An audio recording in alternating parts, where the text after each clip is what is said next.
The master Prakash classes YouTube channel आप सभी लोगों का स्वागत करता है। उत्तर प्रदेश में जूनियर शिक्षक भर्ती के पेपर में अब 2-3 दिन का समय बचा हुआ है। इस बचे हुए समय में आपको अधिक से अधिक प्रैक्टिस सेट लगाना चाहिए और इसी उद्देश्य से जो आपका सेकंड पेपर है सामाजिक अध्ययन, उसके टोटल 100 प्रश्नों का हम लोग यहाँ पर प्रैक्टिस सेट सॉल्व करने वाले हैं। इस प्रैक्टिस सेट को हम लोग एक नए तरीके से सॉल्व करेंगे। वो नया तरीका क्या होगा कि जिस प्रकार आप अपने परीक्षा कक्ष में बैठकर प्रश्नों को पढ़ते हैं, फिर विकल्प पढ़ते हैं और जो भी विकल्प आपका सही होता है उसको OMR शीट पर टिक लगाते हैं या गोला करते हैं। ठीक है, तो उसी तरह से यहाँ पर प्रश्नों को आपको सॉल्व करना है। प्रश्न भी आपको पढ़ना है, विकल्प भी आपको पढ़ना है। जो भी आपका सही विकल्प होगा उसको आपको बताते चलना है कमेंट बॉक्स में। हम ज़्यादा बोल नहीं सकते हैं क्योंकि आपको पता है कि कल से ही वायरल फीवर वो ज़्यादा है, जिससे तबीयत कुछ ज़्यादा ही ख़राब है। तो ज़्यादा बोलने से खांसी आएगी और बुखार तो है ही, तो दिक्कत है ज़्यादा बोलने में। आप लोग भी सहयोग करिए और प्रैक्टिस सेट को हम लोग सॉल्व करते हैं। प्रश्न भी आपको पढ़ना है, विकल्प भी आपको पढ़ना है और आंसर सिर्फ हम बताएंगे। ठीक है, तो चलिए इसी टर्म्स एंड कंडीशन के आधार पर आज का अपना पहला प्रैक्टिस सेट का पहला प्रश्न स्टार्ट करते हैं। तो पहले नंबर में है, जनपद स्तर पर जो मौर्य अधिकारियों का सही अवरोही क्रम कौन सा है। तो चारों विकल्पों को ध्यान से देख लीजिए, सही अवरोही क्रम कौन सा है ये बताना है। और पहले प्रश्न में विकल्प आपका डी वाला बिल्कुल सही रहेगा, प्रादेशिक, राज्यिक और युक्त। ठीक है, दूसरे नंबर चलते हैं, मौर्य काल में शिक्षा का सबसे प्रसिद्ध केंद्र कौन था। तो सबको पता है तक्षशिला जो शिक्षा का सबसे प्रमुख केंद्र था। आगे बढ़ते हैं अपने तीसरे नंबर पर, सर्व किस पर लागू होता था। तो सर्व एक प्रकार का टैक्स होता था और टैक्स ये किस पर लागू था, जल आपूर्ति को बनाए रखने के लिए टैक्स लागू था। विकल्प डी वाला आपका बिल्कुल सही रहेगा। चौथे नंबर पर चलते हैं, चौथे नंबर का प्रश्न पढ़िए और आंसर बताने की कोशिश कीजिए।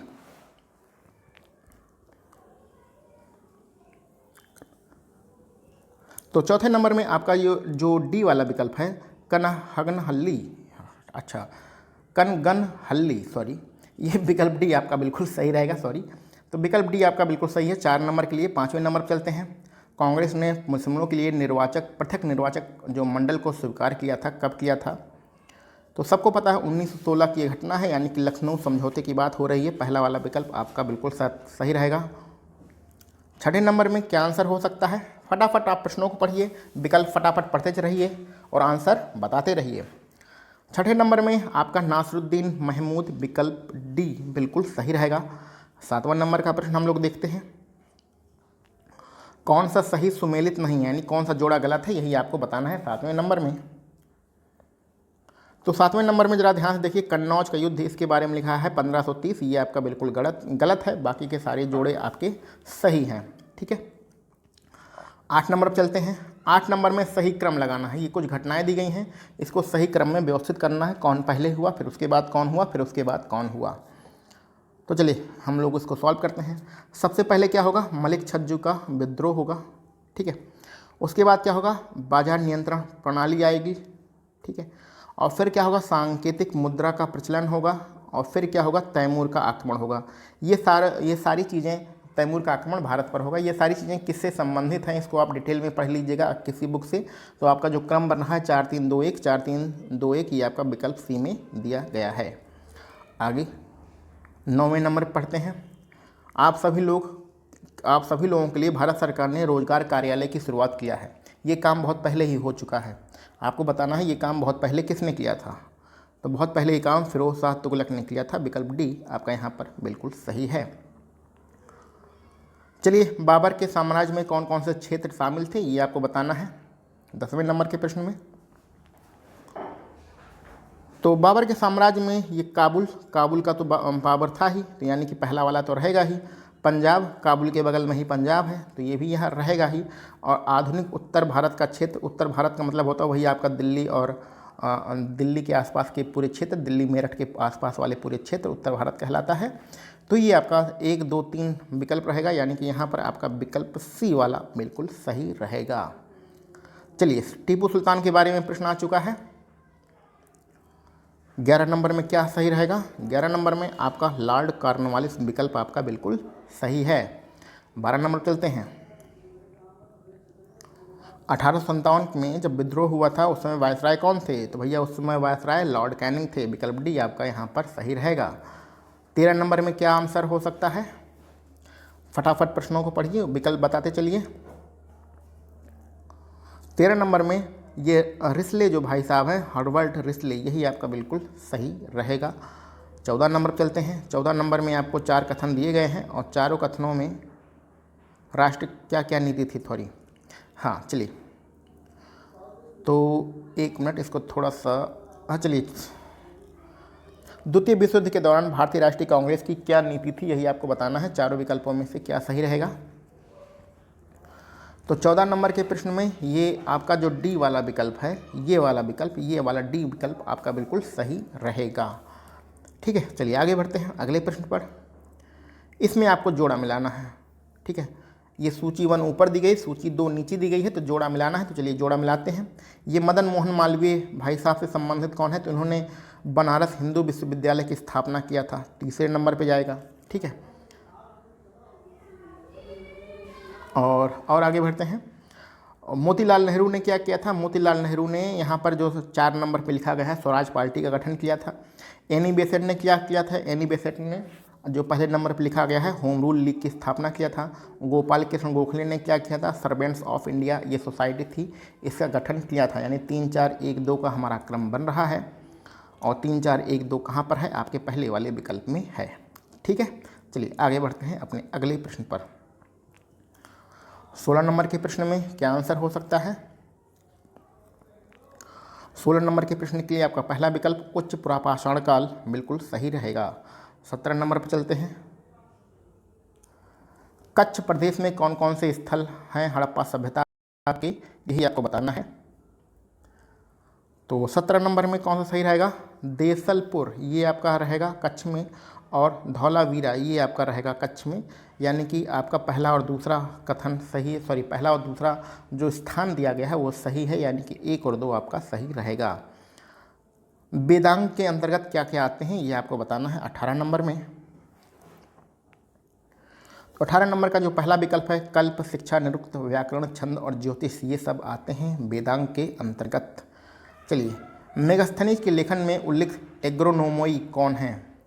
तो एग्रोनोमोई ये शब्द किसके लिए प्रयोग में लाया गया है? ये जिले के जो अधिकारी होते हैं, यानी जिन्हें हम लोग वर्तमान समय में जिलाधिकारी कहते हैं, उनके लिए एग्रोनोमोई शब्द का इस्तेमाल किया गया है। 20 नंबर पर चलते हैं। चोल वंश का राजस्व अधिकारी कौन होता था? तो यहाँ पर आपका 20 नंबर में विकल्प डी वाला बरिटप्प पोतगक्का ये वाला विकल्प बिल्कुल आपका सही रहेगा। ठीक है, चलिए 21 नंबर पर बढ़ते हैं। कथन और कारण वाला प्रश्न है। कथन और कारण को ध्यान से पहले पढ़ लीजिए, उसके बाद हम लोग 21 नंबर के प्रश्न को सॉल्व करते हैं।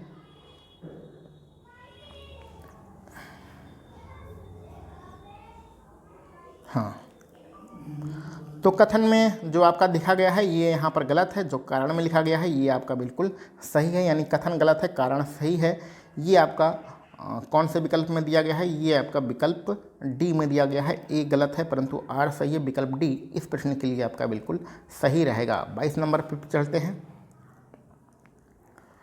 ये कथन जो है ये किसने कहा था, यही आपको बताना है 22 नंबर में।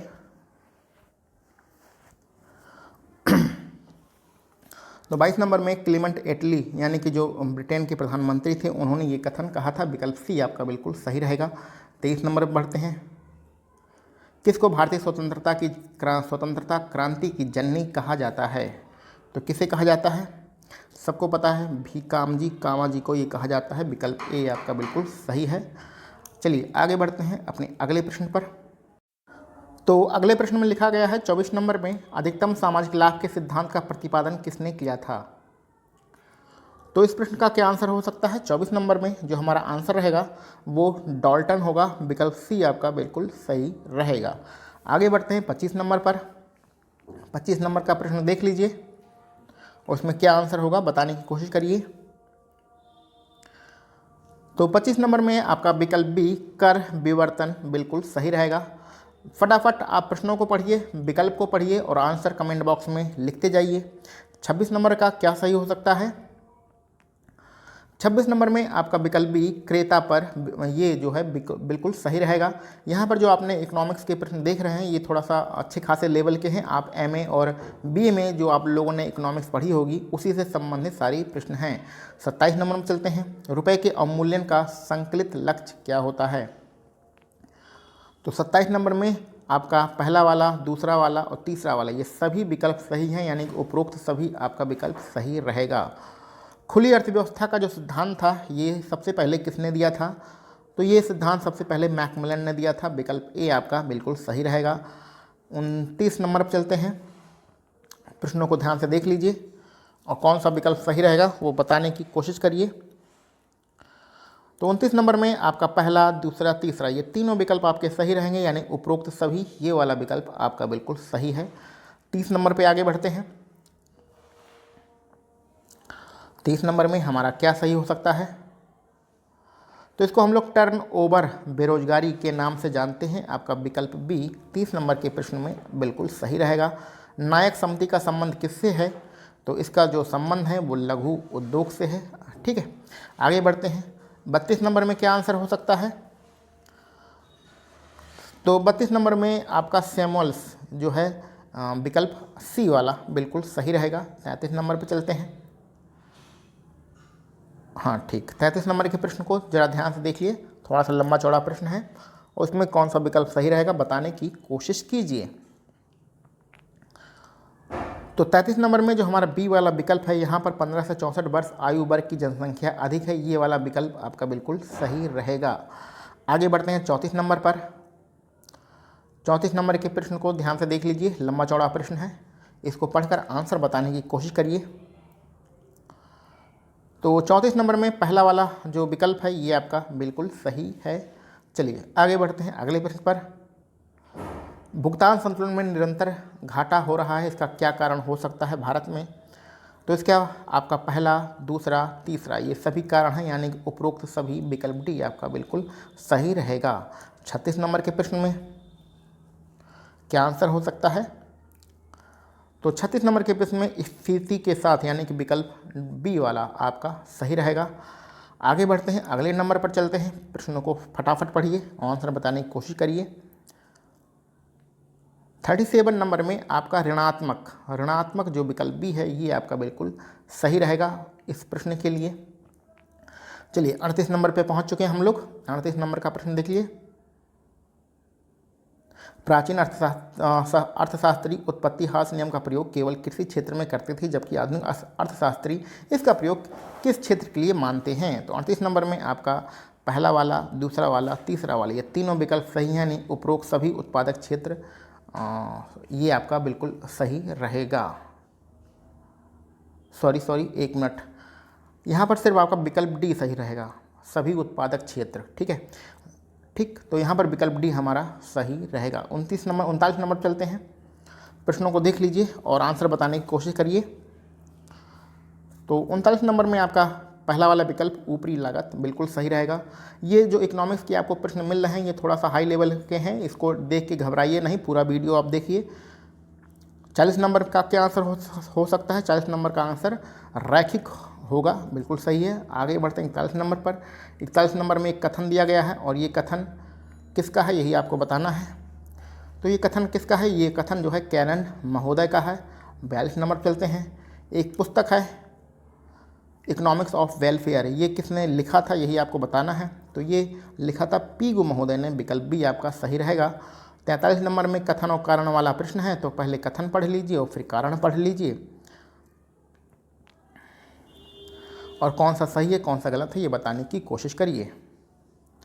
देखिए कथन भी आपका सही है, कारण भी सही है, लेकिन जो कारण लिखा गया है वो आपके कथन की सही व्याख्या नहीं करता है। ठीक है, तो यानी कि आपका ए और आर दोनों सही है, आर ए की सही व्याख्या नहीं है, विकल्प बी वाला आपका बिल्कुल सही रहेगा। 44 नंबर पे चलते हैं, इसमें भी कथन और कारण वाले प्रश्न हैं, तो इसको सॉल्व करने की कोशिश करिए। तो 44 नंबर में आप देखिए जो आपका कथन लिखा गया है वो तो ये वाला जो कथन है ये गलत है, लेकिन जो कारण है वो आपका कारण सही है, एक गलत है परंतु आर सही है। विकल्प डी आपका बिल्कुल सही रहेगा इस प्रश्न के लिए। ठीक है, चलिए आगे बढ़ते हैं अगले नंबर पर। प्रच्छन्न बेरोजगारी, इसका क्या मतलब होता है यही आपको बताना है। तो श्रमिक की सीमांत उत्पादकता शून्य है, यही इसका मतलब होता है। विकल्प सी आपका बिल्कुल सही रहेगा। 46 नंबर पर चलते हैं और 46 नंबर में मिलाना है आपको जोड़ा। तो पहले जोड़ा मिला लेते हैं, बाद में विकल्पों को देखेंगे। कृषि श्रमिक सामाजिक सुरक्षा योजना ये कब आई थी? तो ये योजना आई थी 2001 में। स्वर्ण जयंती ग्राम स्वरोजगार योजना बहुत ही इंपॉर्टेंट योजना है, ये कब आएगी? 1999 में। रोजगार गारंटी योजना सिद्धांत ये कब आएगा? ये 2006 में आएगा। और जो बचा है डी वाला वो जाएगा नंबर 1 पर। तो आपका 4 3 2 1 ये क्रम बन रहा है। और ये कहाँ है? ये आपका विकल्प डी में है, तो विकल्प डी आपका बिल्कुल सही रहेगा। 47 नंबर चलते हैं। कल्याण का अर्थशास्त्र निम्नांकित में से किस अर्थशास्त्री की रचना है? तो 47 नंबर में पीगू महोदय, विकल्प डी आपका बिल्कुल सही रहेगा।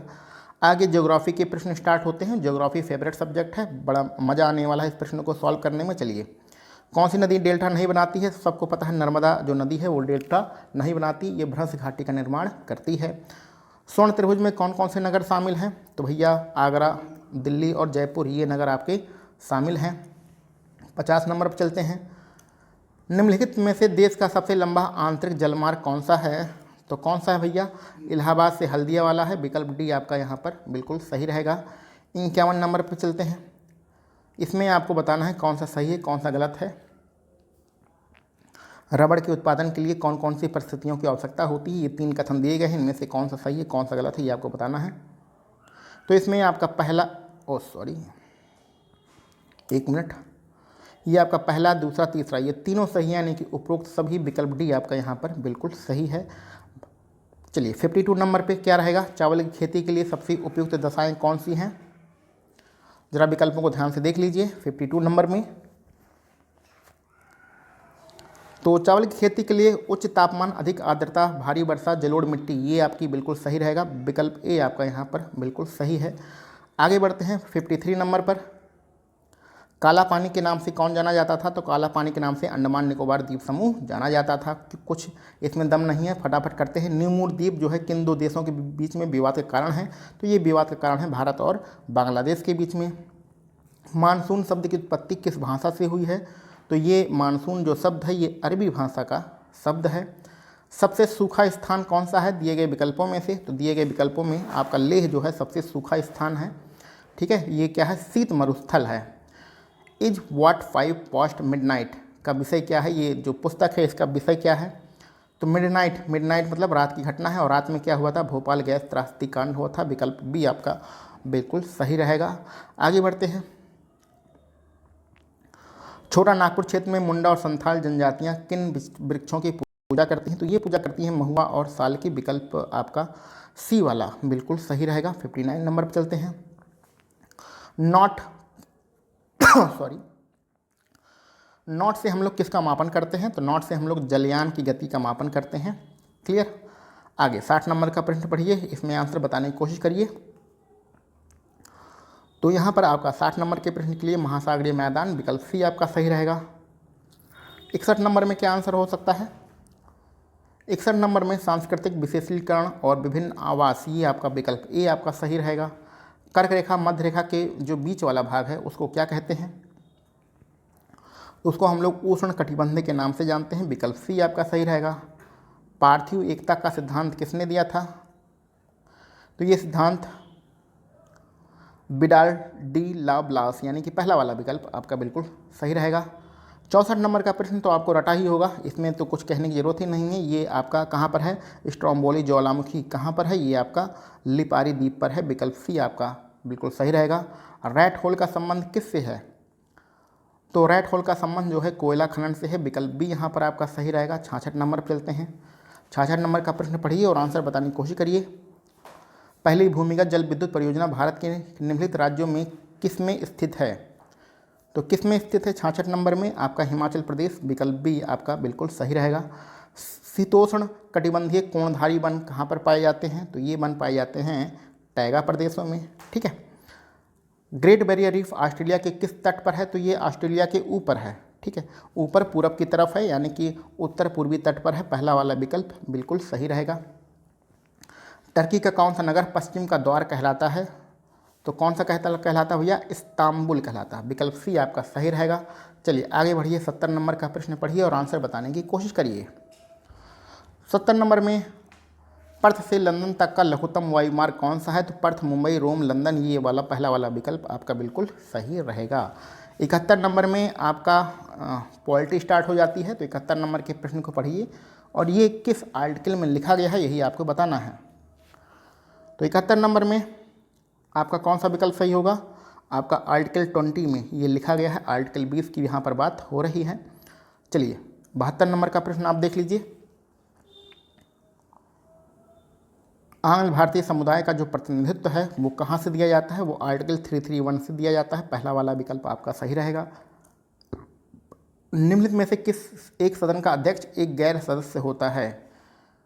तो गैर सदस्य किसका होता है भैया? राज्यसभा का होता है, क्योंकि राज्यसभा का अध्यक्ष उपराष्ट्रपति होता है और वो उस सदन का मतलब सदस्य नहीं होता है। ठीक है, 74 नंबर पढ़ते हैं। 74 नंबर का प्रश्न पढ़िए और आंसर बताने की कोशिश कीजिए।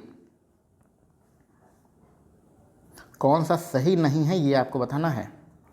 तो 74 नंबर में सी वाला विकल्प, राज्यपाल मुख्यमंत्री की सलाह पर अपने समस्त कृतियों का प्रयोग करते हैं, ये वाला बिल्कुल गलत है। विकल्प सी यहाँ पर हमारा सही नहीं है। 75 नंबर पर चलते हैं। 75 नंबर में ये कथन किसने कहा था? तो ये कथन ऑस्टिन ने कहा था। पहला वाला विकल्प आपका सही रहेगा। 76 नंबर पर आगे बढ़ते हैं। मत देने का अधिकार और निर्वाचित होने का अधिकार किस प्रकार का अधिकार है भारत में? तो भारत में ये जो है वैधानिक अधिकार है। ठीक है, मौलिक अधिकार में ये नहीं लिखा गया है। विकल्प डी आपका बिल्कुल सही रहेगा। 77 नंबर में कथन आपको दिया गया है, कथन पढ़िए, कारण पढ़िए और क्या सही होगा उसको बताने की कोशिश करिए। तो 77 नंबर में जो कथन है ये भी आपका सही है और जो कारण है ये भी सही है। और कथन की स्पष्ट, ये कारण, ये कथन नहीं, ये कारण लिखा है। ठीक है, ये कारण है और कथन का स्पष्ट व्याख्या कारण करता है, यानी कि आपका कौन सा विकल्प सही हो सकता है?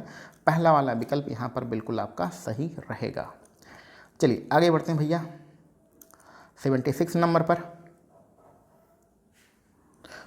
तो 2 सदस्य राष्ट्रपति द्वारा मनोनीत लोकसभा में किए जाते हैं, वो किस प्रकार के होते हैं? तो ये बच्चों वाला प्रश्न है। वो आंग्ल भारतीय होते हैं, एंग्लो इंडियन होते हैं। विकल्प भी आपका सही रहेगा। 79 नंबर पर चलते हैं। प्रश्नों को ध्यान से देख लीजिए और क्या विकल्प सही होगा ये बताने की कोशिश करिए। 26 जनवरी 1930 दिए गए प्रश्न का सही आंसर होगा। आगे बढ़ते हैं 80 नंबर पर। बहुत छोटा सा और बहुत ही फेमस प्रश्न है, इसमें कंफ्यूज नहीं होना। कुछ लोग क्या करते हैं कि ऐसे सरल प्रश्नों में कंफ्यूज होकर गलत आंसर दे देते हैं। तो यहाँ पर 26 जनवरी 1950 होगा, गलत बिल्कुल भी नहीं करना है। 15 अगस्त 1945 को तो आप टिक मत लगाइएगा। भारतीय संविधान के वृहद होने के क्या कारण है, यही आपको 81 नंबर बताना है। तो यह एक संघ तथा राज्य सरकारों का संविधान है। विकल्प डी आपका सबसे उपयुक्त है दिए गए विकल्पों में। 82 नंबर पर चलते हैं। भारत में जो अस्पृश्यता का निवारण करने के लिए किन उपायों को अपनाया गया है, यही आपको बताना है। तो यहाँ पर आपका कानून बनाया गया है, शिक्षा को उन्नति की गई है और जन जागरण के द्वारा, यानी कि पहला, दूसरा, तीसरा, ये आपका बिल्कुल सही है अस्पृश्यता के अंत के लिए। अब आप लोग कहेंगे कि नौकरियों में भी प्रवेश दिया गया है, जबकि ऐसा नहीं है। ये इसलिए अस्पृश्यता के अंत के लिए ये काम नहीं किया जाता, यानी पहला, दूसरा और तीसरा आपका सही रहेगा, यानी कि पहला वाला विकल्प आपका बिल्कुल सही है। आगे बढ़ते हैं अपने 83 नंबर के प्रश्न पर। प्रश्न को पढ़िए और विकल्प को भी ध्यान से देखिए क्या सही हो सकता है।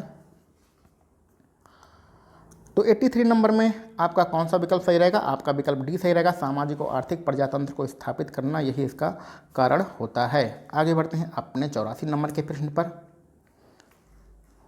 सरकार को जनता का पैसा खर्च करने का अधिकार कौन देता है? तो कौन देता भैया? संसद देती है। पहला वाला विकल्प आपका यहाँ पर बिल्कुल सही है। 85 नंबर चलते हैं। राष्ट्रपति उपराष्ट्रपति की अनुपस्थिति में कार्यभार कौन ग्रहण करता है? सबको पता है, सुप्रीम कोर्ट का जो, एक मिनट सॉरी,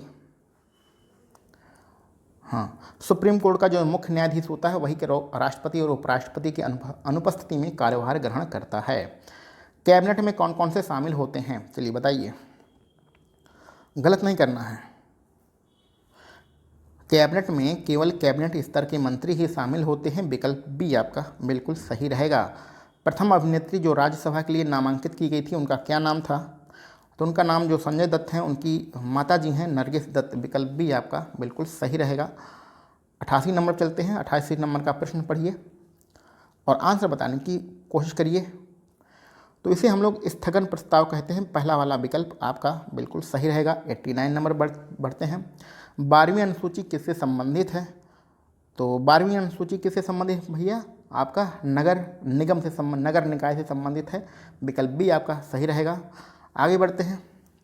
90 नंबर का प्रश्न आप ध्यान से देखिए और इसमें क्या सही होगा बताने की कोशिश करिए। तो 90 नंबर का प्रश्न में मिजोरम आपका बिल्कुल सही है। ये नहीं शब्द को ध्यान में देखकर मिजोरम आपका बिल्कुल सही रहेगा। 91 नंबर पर चलते हैं। मुख्य चुनाव आयुक्त को किस प्रकार उसके पद से हटाया जा सकता है? 91 नंबर में आपका विकल्प डी बिल्कुल सही रहेगा। ठीक है, चलिए आगे बढ़ते हैं। फटाफट हम लोग प्रश्नों को सॉल्व कर रहे हैं, कोई इसमें फालतू बातें नहीं करनी है। 92 नंबर के प्रश्न में आप प्रश्न देख चुके होंगे। ये लोग अपना त्यागपत्र किसे देते हैं? तो सभी लोग अपना त्यागपत्र किसे देते हैं? राष्ट्रपति को देते हैं। पहला विकल्प हमारा सही रहेगा। भारतीय वन्यजीव संस्थान कहाँ पर है? तो भारतीय वन्यजीव संस्थान कहाँ पर है? देहरादून में है। ठीक है। भारत का सबसे पहला राष्ट्रीय उद्यान कौन सा है? तो सबको पता है सबसे पहला जो राष्ट्रीय उद्यान है वो जिम कॉर्बेट वाला है, जिसको हैली पहले नाम इसका हुआ करता था। 95 नंबर पर बढ़ते हैं। किस राज्य में राष्ट्रीय उद्यानों की संख्या जो है सर्वाधिक है? तो सर्वाधिक राष्ट्रीय उद्यान कहाँ पर हैं? आपके पूर्वोत्तर भारत यानी कि असम में है। ठीक है, आगे बढ़ते हैं। कौन सही सुमेलित नहीं है? चलिए, कौन सा राष्ट्रीय उद्यान, ये सब जोड़ा दिया गया है, इसमें से एक गलत है। गलत कौन सा है? सिम्पलीपाल राष्ट्रीय उद्यान, ये मध्य प्रदेश में है, ये आपका बिल्कुल गलत दिया गया है। सिम्पलीपाल कहाँ है? ये असम में है। 97 नंबर चलते हैं। मिश्रित अर्थव्यवस्था के बारे में ये आपके कथन लिखे गए हैं, इसमें से कौन सही है कौन गलत है ये आपको बताना है 97 नंबर के प्रश्न में। तो पढ़ लीजिए ध्यान से, इसमें क्या आपका सही हो सकता है 97 नंबर के प्रश्न में। 97 नंबर के प्रश्न में विकल्प सी आपका यहाँ पर बिल्कुल सही रहेगा।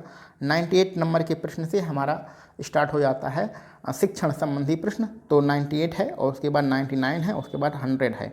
ये आपके शिक्षण संबंधी प्रश्न हैं। आपके जो सिलेबस है उसमें शिक्षण तो दिया नहीं गया है, इसलिए इस प्रश्नों को हम लोग अभी सॉल्व नहीं कर रहे हैं और आपके शिक्षण संबंधी प्रश्न आने की संभावना ना के बराबर है।